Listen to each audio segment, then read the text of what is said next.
بسم اللہ الرحمن الرحیم۔ حضرت جبرائیل علیہ الصلاۃ والسلام نے ارشاد فرمایا کہ اگر گناہ بہت زیادہ ہو تو نماز فجر کے وقت یہ ایک لفظ پڑھ لو، اگر بول نہیں سکتے تو دل میں کہہ دو، اگر گناہ سمندر کی جھانک کے برابر بھی ہوں گے تو بخشش ہو جائے گی۔ وہ لفظ یہ ہے۔ حضرت جبرائیل علیہ الصلاۃ والسلام نے حضرت محمد مصطفیٰ صلی اللہ علیہ وسلم سے فرمایا کہ آپ کی امت گناہ بھر بھر کر لائے گی۔ اگر آپ کی امت کا کوئی بھی فرد صرف یہ ایک لفظ کہہ دے، اگر وہ بول نہیں سکتا تو دل میں کہہ دے، اللہ تبارک و تعالیٰ نے حکم دیا ہے کہ میں نے ان کی مغفرت کروں گا اور گناہ معاف کروں گا۔ محترم ناظرین، انسان خطا کا پتلا ہے۔ زندگی کے ہر سفر میں انجانے میں یا جان بوجھ کر گناہ سرزد ہو جاتے ہیں۔ ان گناہوں کی شامت سے دل سیاہ ہو جاتا ہے، رزق میں تنگی، دل میں بے سکونی اور زندگی میں بے برکتی آ جاتی ہے۔ گناہ انسان کو اللہ تبارک و تعالیٰ سے دور کرتے ہیں، حتیٰ کہ وہ عبادت میں سستی، دعا میں بے دلی اور توبہ سے غفلت کا شکار ہو جاتا ہے۔ مگر اللہ تبارک و تعالیٰ کی رحمت بے پایا ہے، وہ غفور الرحیم ہے، گناہوں سے بھرپور زندگی کو بھی ایک سچی توبہ سے پاک کر دیتا ہے۔ قرآن پاک میں فرمایا کہ اے میرے بندو، جنہوں نے اپنی جانوں پر زیادتی کی، اللہ تعالیٰ کی رحمت سے نا امید نہ ہو، بے شک اللہ تعالیٰ سب گناہوں کو معاف کر دیتا ہے۔ محترم ناظرین، انسان کی فطرت میں کمزوری ہے، وہ گناہوں میں مبتلا ہو جاتا ہے۔ بعض اوقات یہ گناہ اس قدر بڑھ جاتے ہیں کہ انسان خود مایوسی میں ڈوب جاتا ہے اور سوچتا ہے کہ اب نجات ممکن نہیں۔ مگر اے بندو، یاد رکھ کہ اللہ تبارک و تعالیٰ کے رحمت اور اس کا فضل تیرے گناہوں کی تعداد سے کہیں زیادہ وسیع اور عظیم ہے۔ قرآن مجید میں اللہ تبارک و تعالیٰ فرماتا ہے کہ جس کا ترجمہ ہے، اے میرے بندو، جنہوں نے اپنی جانوں پر زیادتی کی ہے، اللہ تعالیٰ کی رحمت سے نا امید نہ ہو، بے شک اللہ تبارک و تعالیٰ تمام گناہ معاف کر دیتا ہے۔ اللہ تعالیٰ نے اپنی رحمت کو اپنے غضب پر غالب کر دیا ہے۔ اس کا فضل ایسا ہے کہ وہ ایک توبہ کرنے والے بندے کے سارے گناہ معاف کر کے اسے محبوب بنا لیتا ہے۔ جو بندہ سچے دل سے توبہ کرتا ہے، اللہ تبارک و تعالیٰ نہ صرف اسے معاف کرتا ہے بلکہ بعض اوقات اس کے گناہوں کو نیکیوں میں بدل دیتا ہے۔ حدیث قدسی میں ہے کہ میری رحمت میرے غضب پر غالب ہے۔ ناظرین محترم، اللہ تبارک و تعالیٰ کی رحمت کو ملحوظ خاطر رکھتے ہوئے ہمارا آج کا وظیفہ بھی امت محمدیہ صلی اللہ علیہ وسلم کے گناہوں کی مغفرت کے حوالے سے ہے کہ جس کے بارے میں حضرت جبرائیل علیہ الصلاۃ والسلام نے حضرت محمد مصطفیٰ صلی اللہ علیہ وسلم سے فرمایا کہ اگر آپ کی امت کا ہر فرد گناہ بھر بھر کر لائے گا، اگر گناہوں کے باوجود وہ ایک لفظ کہہ دے اور جو بول بھی نہ سکتا ہو، وہ اگر دل میں ہی اپنے گناہوں کا تصور لاتے ہوئے اس لفظ کو ادا کر لے، تو اللہ تبارک و تعالیٰ نے حکم دیا ہے کہ میں ان کی مغفرت کروں گا اور گناہوں کو معاف کر دوں گا۔ تو وہ لفظ جاننے کے لیے اور اللہ تبارک و تعالیٰ کی رحمت اور اس کا فضل جاننے کے لیے گزارش ہے کہ ویڈیو کو آخر تک لازمی دیکھیے گا تاکہ تمام امت محمدیہ کے گناہوں کی مغفرت ہو سکے۔ حضور اکرم صلی اللہ علیہ وسلم نے حضرت جبرائیل امین علیہ الصلاۃ والسلام سے فرمایا کہ میری امت کا کیا ہوگا؟ جبرائیل امین علیہ الصلاۃ والسلام نے عرض کی، یا رسول اللہ صلی اللہ علیہ وسلم، اگر آپ کا امت گناہ بھر بھر کر لائے گا اور صرف ایک لفظ اپنی زبان سے کہہ دے تو ان کے 1000 سال کے گناہ معاف ہو جائیں گے اور ان کی مغفرت ہو جائے گی۔ آپ صلی اللہ علیہ وسلم نے حضرت جبرائیل امین علیہ الصلاۃ والسلام سے یہ سنا تو آپ صلی اللہ علیہ وسلم نے فرمایا کہ میرا دل ٹھنڈا ہو گیا۔ نبی پاک صلی اللہ علیہ وسلم جب آخری خطبہ دے چکے تو اپنے حجرے میں تشریف لے گئے۔ پھر جب آپ پر بے ہوشی طاری ہوئی تو دروازے پر ایک شخص نے آ کر پکارا، السلام علیکم۔ کسی نے اس کی آواز سن کر یہ جواب دیا کہ اس وقت رسول کریم صلی اللہ علیہ وسلم پر بے ہوشی کا غلبہ ہے، اس وقت تمہیں آنے کی اجازت نہیں ہے۔ اس شخص نے پھر پکار کر کہا، السلام علیکم اہل بیت نبوی۔ جب دوسری مرتبہ پکارنے والے نے پکارا تو اس بار ان کی آواز رسول کریم صلی اللہ علیہ وسلم کے کان مبارک میں گئی۔ فرمایا، اے فاطمہ کون ہے؟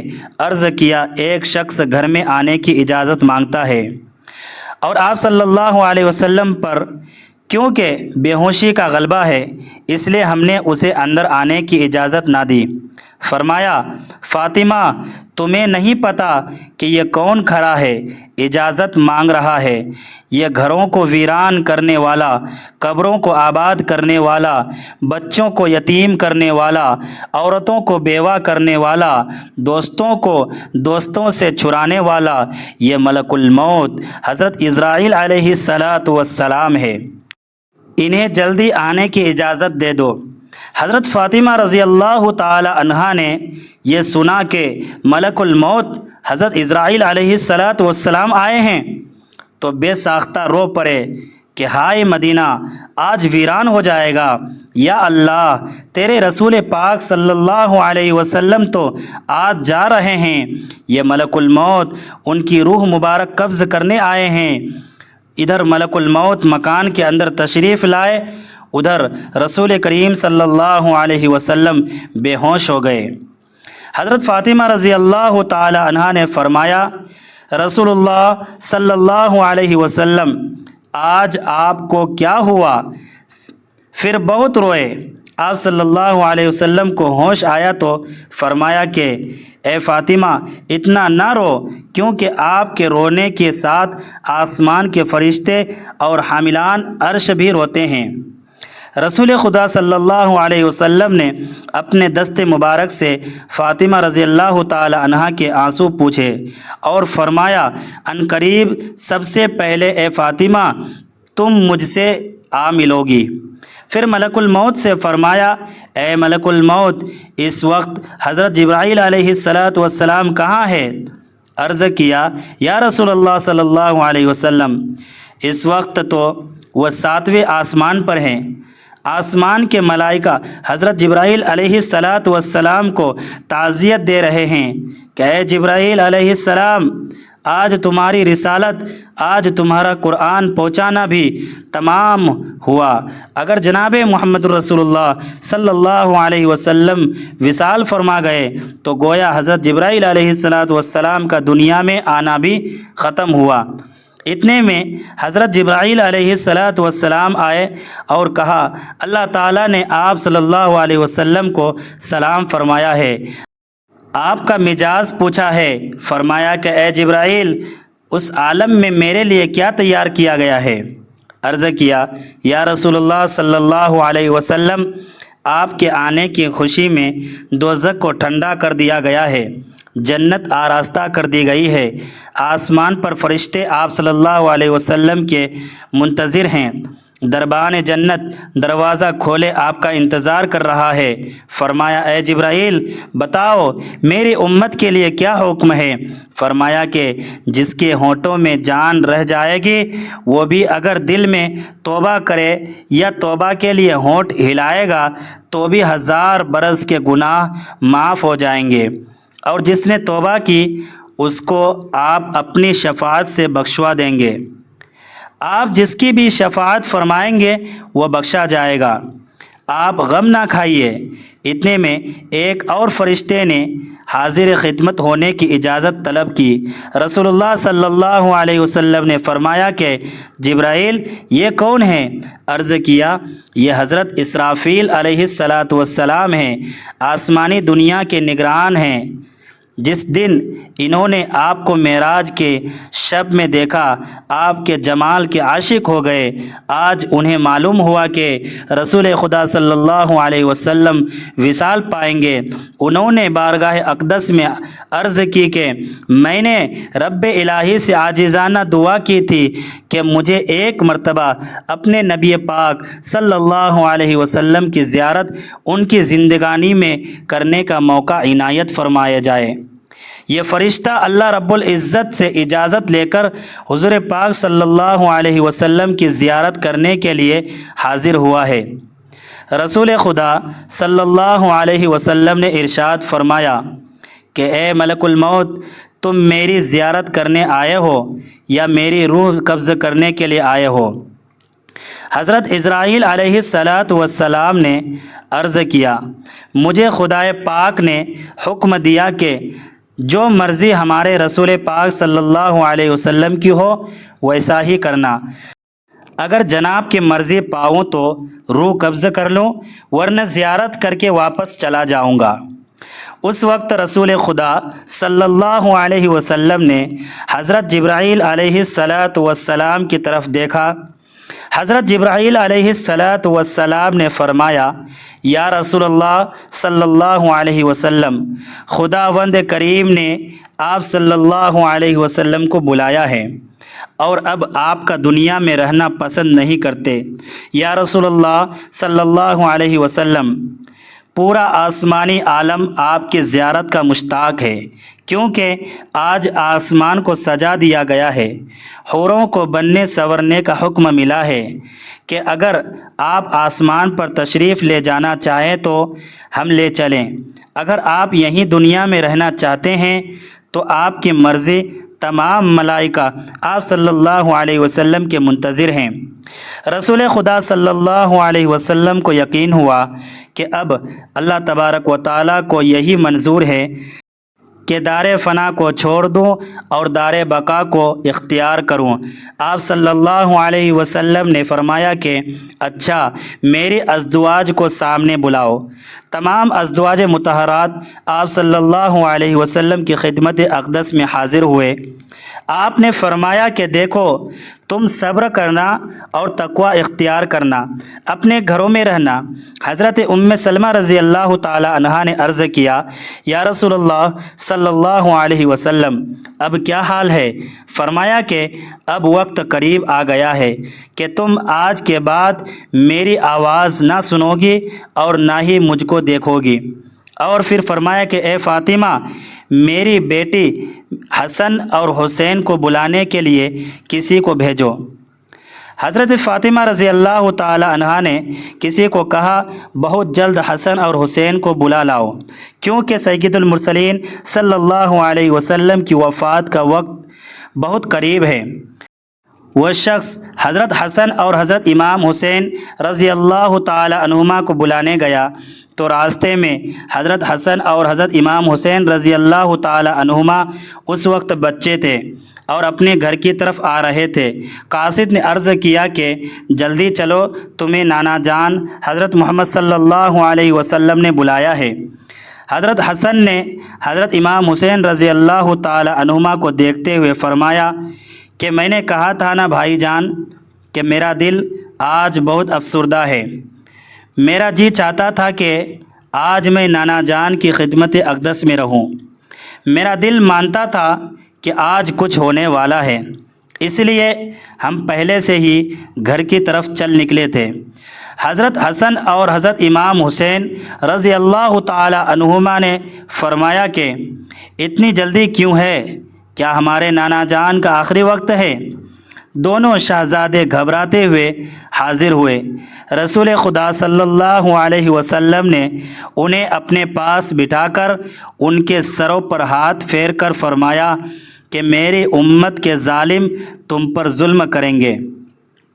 حضرت فاطمہ رضی اللہ تعالی عنہ نے عرض کیا کہ حضور اکرم صلی اللہ علیہ وسلم، اگر ان پر ظلم ہوگا تو یہ آپ صلی اللہ علیہ وسلم کے بعد کس کو کہیں گے؟ اس پر رسول خدا صلی اللہ علیہ وسلم نے فرمایا کہ اللہ ہی ان کے لیے کافی ہے۔ حضرت حسن اور حضرت امام حسین رضی اللہ تعالی عنہما آپ کی وفات کی باتیں سن کر روئے۔ ان کی آواز سن کر صحابہ کرام رضوان اللہ علیہم اجمعین کا مجموعہ جو حجرہ شریف کے باہر جمع تھا، محترم ناظرین، وہ سب زار و قطار رونے لگے۔ حضرت جبرائیل علیہ السلام نے عرض کیے کہ یا رسول اللہ صلی اللہ علیہ وسلم، آپ کے بعد آپ کی امت کا رکھوان کون ہوگا؟ یہ سن کر آپ صلی اللہ علیہ وسلم اتنا روئے کہ آپ صلی اللہ علیہ وسلم کا چہرہ انور آنسوؤں سے تر ہو گیا۔ حضرت ام سلمہ رضی اللہ تعالی عنہا نے کہا کہ اے رسول خدا صلی اللہ علیہ وسلم، آپ تو ہر صورت میں سب سے اعلیٰ مقام پر تشریف لے جا رہے ہیں، آپ صلی اللہ علیہ وسلم کیوں روتے ہیں؟ فرمایا کہ میں اپنی امت سے جدائی کے صدمے میں روتا ہوں۔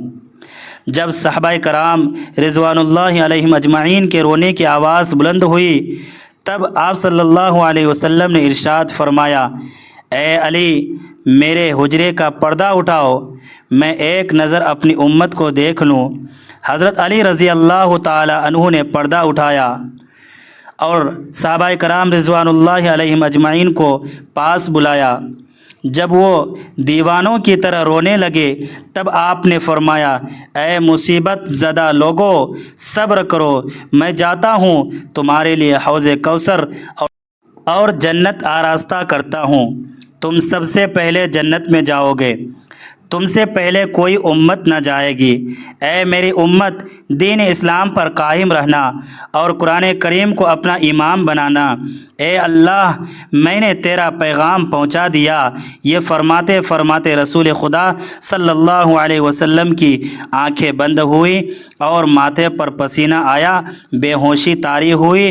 حضرت علی رضی اللہ تعالی عنہ صحابہ کرام رضوان اللہ علیہ اجمعین کو اشارے سے رخصت کیا۔ صحابہ کرام رضوان اللہ علیہ اجمعین باہر چلے گئے۔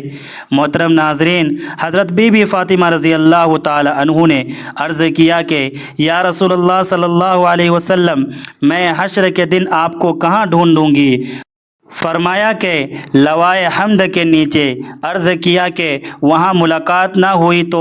فرمایا کہ پھر حوض کوثر پر۔ اگر وہاں بھی نہ ہوئی تو تب میزان عدل کے پاس، جہاں امت کے اعمال تولے جائیں گے، یا پھر پل صراط پر میں وہاں جہنم کے کنارے پر کھڑا امت کی سلامتی سے گزر جانے کی دعا کرتا رہوں گا۔ جب رسول خدا صلی اللہ علیہ وسلم سب کی وصیت سے فارغ ہوئے، فرمایا کہ اے ملک الموت، مجھے اپنے رب کی ملاقات کا اشتیاق ہے، اب تم جس کام کے لیے آئے ہو وہ کرو۔ رسول خدا صلی اللہ علیہ وسلم کی روح قبض کرنے کی اجازت طلب فرمائی۔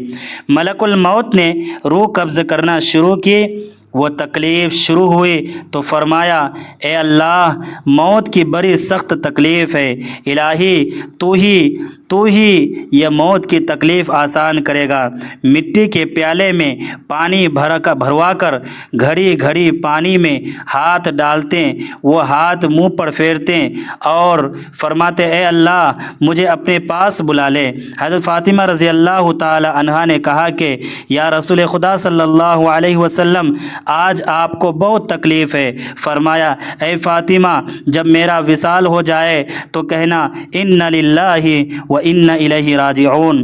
پھر جب نزا کی تکلیف زدہ ہوئی تو حضرت جبرائیل علیہ السلام روئے اور اپنا منہ پھیر لیا۔ رسول خدا صلی اللہ علیہ وسلم نے فرمایا، لوگو دیکھو، نماز کی حفاظت کرنا۔ یہ فرمانے لگے، یا رب امتی، یا رب امتی، کہتے کہتے جان سینے تک سمٹ آئی۔ نیچے کے جسم کی جان نکل چکی تھی، مگر امت گنہگار کا کلمہ منہ پر جاری رہا۔ حضرت جبرائیل علیہ السلام نے فرمایا کہ اللہ تعالیٰ فرماتا ہے کہ ہم آپ کی امت پر 1000 درجہ آپ سے زیادہ مہربان ہیں۔ اے نبی صلی اللہ علیہ وسلم، آپ اپنی امت میرے سپرد کر کے موت کی تکلیف کو آسان کیجیے۔ یہ سن کر فرمایا کہ اب میرا دل ٹھنڈا ہوا۔ اب گردن مبارک ایک طرف کو مائل ہوئی اور روح مبارک پرواز کر گئی۔ تو محترم حاضرین، وقت کی نزاکت کو مد نظر رکھتے ہوئے آپ کو ان الفاظ کے بارے میں بتاتے ہیں جن کے بارے میں حضرت جبرائیل علیہ السلام نے حضور صلی اللہ علیہ وسلم سے فرمایا کہ اگر آپ کی امت گناہ بھر بھر کر لائے گی تب یہ الفاظ پڑھ لے، یا جو پڑھنا نہیں بھی جانتا ہو دل میں تصور کر لے گا تب بھی اللہ تبارک و تعالی اس کے گناہوں کو معاف کر دے گا، اس کی بخشش فرما دے گا، اس کی زندگی بھر کے گناہ معاف کر دے گا، اس کی مغفرت کر دے گا اور اس کے لیے دنیا اور آخرت آسان کر دے گا۔ یہ الفاظ آپ چلتے پھرتے کسی بھی وقت پڑھ سکتے ہیں، فجر کی نماز کے بعد پڑھ لے یا دن بھر میں جب وقت ملے، دنیا کے کسی بھی کونے میں ہو، آپ ان الفاظ کو باکثرت پڑھ سکتے ہیں۔ ان الفاظ کو پڑھنے کے لیے سب سے پہلے باوضو ہو جائیں اور حضور اقدس صلی اللہ علیہ وسلم کی ذات مبارکہ پر درود پاک کا نذرانہ پیش کریں۔ درود پاک آپ کوئی حصہ بھی پڑھ سکتے ہیں، صلی اللہ علیہ وسلم بھی پڑھ سکتے ہیں، لیکن درود ابراہیمی کی فضیلت بہت زیادہ ہے، اسی لیے ثواب کے طور پر ایک مرتبہ میرے ساتھ پڑھ لیں۔ اللہم صلی علی محمد وعلی آل محمد کما صلیت علی ابراہیم وعلی آل ابراہیم انک حمید مجید۔ اللہم بارک علی محمد وعلی آل محمد کما بارکت علی ابراہیم وعلی آل ابراہیم انک حمید مجید۔ درود پاک پڑھنے کے بعد آپ نے جن الفاظ کی تسبیح کرنی ہے وہ قرآن پاک کی بہت ہی پیاری صورت کے الفاظ ہیں۔ استغفروا ربکم ثم توبوا الیہ ان ربی رحیم ودود، جس کا ترجمہ ہے اور اپنے رب سے معافی مانگو پھر اس کی طرف توبہ کرو، بے شک میرا رب نہایت مہربان اور بہت محبت کرنے والا ہے۔ یہ آیت حضرت شعیب علیہ السلام کی قوم کو خطاب کرتے ہوئے نازل ہوئی، جس میں توبہ اور استغفار کی ترغیب دی گئی ہے۔ اللہ تبارک و تعالیٰ کی صفت رحیم اور ودود کو بیان کیا گیا ہے تاکہ بندے اس کی طرف رجوع کرے۔ درود پاک پڑھنے کے بعد ان الفاظ کی ایک تسبیح کرے، یعنی 100 مرتبہ پڑھے، اس کے بعد لا الہ الا اللہ وحدہ لا شریک لہ کو 41 مرتبہ پڑھے، کیونکہ حدیث پاک کے مطابق جو شخص دن میں 41 مرتبہ یہ کلمہ پڑھے اس کے گناہ معاف کر دیے جاتے ہیں، چاہے وہ سمندر کے جھانک کے برابر ہی کیوں نہ ہو۔ ناظرین کرام، گناہوں کی مغفرت کے لیے قرآن اور حدیث میں بہت سے وظائف وارد ہوئے ہیں۔ ان الفاظ کو پڑھنے کے بعد آخر میں درود پاک پڑھ کر اللہ تبارک و تعالیٰ سے اپنے گناہوں کی سچی توبہ کرنی ہے۔ توبہ یعنی ایسا عزم کہ آئندہ گناہ نہ ہو اور خلوص دل سے پچھلے گناہوں پر شرمندگی کا اظہار کرتے ہوئے رو رو کر دعا کرنی ہے، کیونکہ اللہ تبارک و تعالیٰ کا فضل ہر چیز پر حاوی ہے بشرط دل کی ندامت ہے۔ اللہ تعالیٰ ایسے بندے کو نہ صرف معاف کرتا ہے بلکہ اس کے گناہوں کو نیکیوں میں بدل دیتا ہے۔ بس اللہ تبارک و تعالیٰ کی رحمت سے ہمیشہ امید رکھیے اور توبہ کرتے رہے۔ جو انسان خلوص دل سے اللہ تعالیٰ کی ذات پر بھروسہ کرتے ہوئے یہ الفاظ پڑھتا ہے، اللہ تعالیٰ اس کی توبہ ضرور قبول فرماتا ہے۔ دعا ہے کہ اللہ تبارک و تعالیٰ ہمارے صغیرہ کبیرہ گناہوں کو معاف فرمائے، ہمیں اپنے پیارے آقا حضرت محمد مصطفیٰ صلی اللہ علیہ وسلم کے احکامات پر چلنے کی توفیق عطا کرے اور ہماری دنیا و آخرت سنوار دے، آمین۔ ناظرین، گزارش ہے کہ اللہ تعالیٰ کے 99 ناموں میں سے کوئی ایک نام کمنٹ سیکشن میں ضرور لکھیں۔ اللہ تبارک و تعالیٰ ہم سب کا حامی و ناصر ہو، آمین۔ اس ایمان افروز پیغام میں یہ اضافہ بھی ضروری ہے کہ جب بندہ اپنے خالق کے سامنے جھکتا ہے تو کائنات کی ہر چیز اس کے لیے دعا گو ہو جاتی ہے۔ اللہ تبارک و تعالیٰ کی رحمت اتنی وسیع ہے کہ وہ محض ایک پشیمان آنسو پر زندگی بھر کے سیاہ کارنامے مٹا دیتا ہے۔ یاد رکھیے کہ توبہ صرف گناہوں سے بچنے کا نام نہیں، بلکہ یہ اللہ تعالیٰ سے قربت کا سب سے خوبصورت راستہ ہے۔ جو انسان اپنی خطاؤں کا اعتراف کر لیتا ہے وہ اللہ تبارک و تعالیٰ کا محبوب بن جاتا ہے۔ لہٰذا ہر نماز کے بعد اور خاص طور پر فجر کے اس مبارک وقت میں جب فرشتے رزق اور رحمتیں تقسیم کر رہے ہوتے ہیں، ان کلمات کا ورد اپنی زندگی کا معمول بنا لیں تاکہ دنیا کی پریشانیاں ختم ہو اور آخرت میں رسول اللہ صلی اللہ علیہ وسلم کی شفاعت نصیب ہو سکے۔ اللہ تبارک و تعالی ہمیں استقامت عطا فرمائے اور ہمیں سچا تائب بنائے، آمین۔